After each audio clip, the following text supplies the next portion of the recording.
This is Stadtteilen interkulturelle Öffnung with our program Corona Worldwide. Today we talk to Wendy, who lives in Houston, Texas. Wendy, would you like to introduce yourself? Hi everybody, I'm Wendy. I know Maria from many years ago. I have been a stay-at-home mom for a while, but now I'm back at work. I'm a therapist. I work with mainly individuals that are ages, a lot of kiddos and some adults.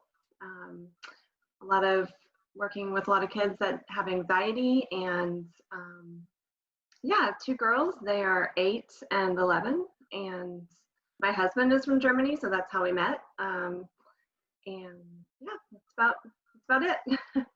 You.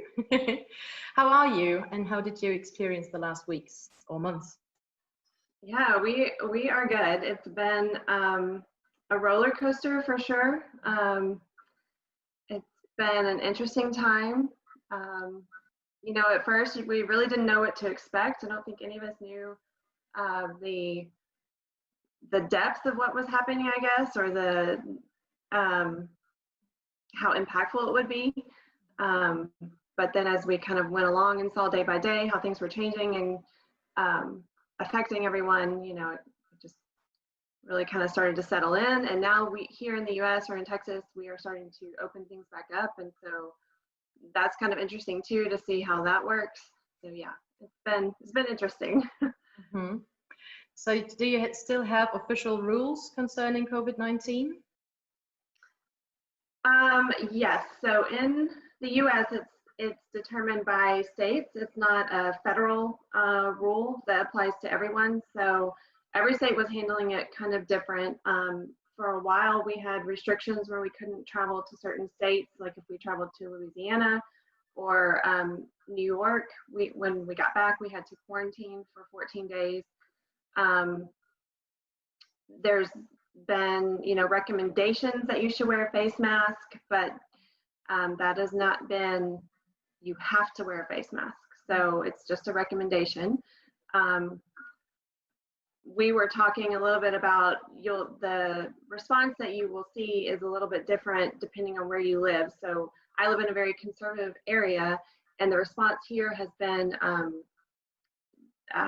more like trying to give personal freedoms, I guess, to still make those decisions. But the response you might see in a more liberal area has been a little more strict, as in you have to wear a mask. You know, maybe more curfews and restrictions on times and how many people can be outside. So yeah, there's a lot that plays into that. And where I live, we have a little more space from each other as far as like a city where it's not, you know, we have a little more personal space, I guess, where we can quarantine a little easier and be outside. So it's been, and as we open up in Texas, there's been rules like as they open up restaurants, you know, first it was dine out or carry out only. And then it became, we opened the dining part, but only 25% capacity. And so I guess their goal was to make sure that as they opened up a little bit, that the numbers didn't spike. And so if the numbers continued to be even or start to, you know, dip, then they would continue to open more and more. So more things are open. To be honest, I don't see a lot of people taking a lot of precautions as much as they have in the past. And the more that things open, the more people stop wearing masks. I feel like sometimes people are really aware of personal space and social distancing, and sometimes they're just not. So yeah, it's been interesting. Yeah. Okay. And could you please describe how the virus affects your daily life?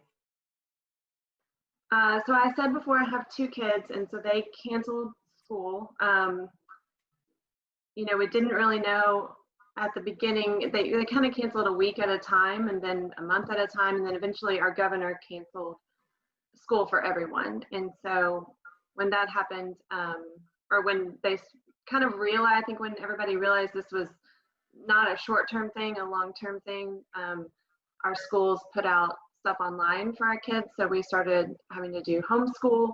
And so, you know, that was interesting to help them with that. And kind of be thrown into a lot of different roles, I think, all of a sudden, of being a teacher when you're not a teacher, still working. As I said before, I'm a therapist, so I did not go into the office. We as therapists, we were considered essential workers, and so we were able to stay open, but our employer gave us the option, of course, to do what was best for us. And then also our clients, a lot of them did not want to come in, but they still wanted to have their sessions. So we did a lot of teletherapy. And so just the balance of that, of having 2 kids at home, trying to do a private session, a telehealth session, and then also helping them with schoolwork. So yeah, that was interesting. And then my husband actually was working I don't know how you would say that in German, but an outage where he was gone. A lot of the times it was just me and my girls. And so I was also kind of in charge of getting the food and going to the grocery store and all those kind of things. And that was, I found that to be kind of stressful, because there was a lot of panic buying and empty shelves. And so yeah, I guess that's how it affected us. And we didn't see any friends really. We had one neighbor that we kind of quarantined with, and that was really the only person we saw. And she would help, we kind of helped each other out by watching each other's kids. And we also didn't see family. My mom has a lot of lung issues, and so they were pretty strict, as they should be, on not seeing others. And so my kids didn't get to see their grandparents that they're pretty close to. Yeah. I guess that's kind of how it affected us. Yeah, so it does affect a bit more when you have kids and have to do everything at home. Yeah. Yes. Yeah. So how would you describe the general mood in your city or in your area? I think it really varies depending on, like we were talking earlier, on your political stance. I think there's a lot of people who think it's like the flu, and it's not that big of a deal. The economy is important. Let's get everybody back to work. There's a lot of people that are on the other end that are very still scared and still nervous and trying to figure out what's really going on. I would say a lot, myself and a lot of my friends probably fall in the middle, where we want to be cautious. We still wear masks, even though most people don't. But we are ready to sort of get back to a daily life, but a new normal, I guess, so yeah, I would say the mood is ready to open up, but cautiously, I guess. And then of course, I think you guys all know we've had a lot of the protests going on here. And so we're watching that, or I think officials are watching that carefully to see if there's going to be a spike in cases now that there's been, people so close together in those protests. But I found it very interesting with a lot of the protests that, like organizers, Black Lives Matter and such, that they they would put on all their information that we strongly recommend you wear a mask. And as you watch the protests, you would see a lot of the organizers wearing organizers wearing masks. Yeah. and such. So yeah. Okay, thank you. So one last question concerning panic buying. Yes. Were people hoarding groceries or other products, and what were they hoarding? Yes, the most interesting thing, I think, there were a lot. Toilet paper. I don't know why. Toilet paper. I don't know. Was that the same in Germany? Yes. Okay. We did not get that one at all, but I think it was one of those things where you had those people that were panic buying it, and then people like myself were like, okay, I have plenty, but when I go to need more, there's not going to be any, so I better buy some now. But yeah, toilet paper. In the very beginning, it was things like flour and sugar, bread, eggs, milk, any cleaning supplies, hand sanitizer, cleaning sprays, all that kind of stuff. And that is still out, actually. I think a lot of that was being diverted to hospitals and such, and not going to grocery stores. So that is still kind of out. There were limits on how much you could buy as far as like toilet paper, and if they even had it, people were going and waiting in line in the morning to get toilet paper. And there were people that I think were going and trying to get toilet paper every morning and hoarding it.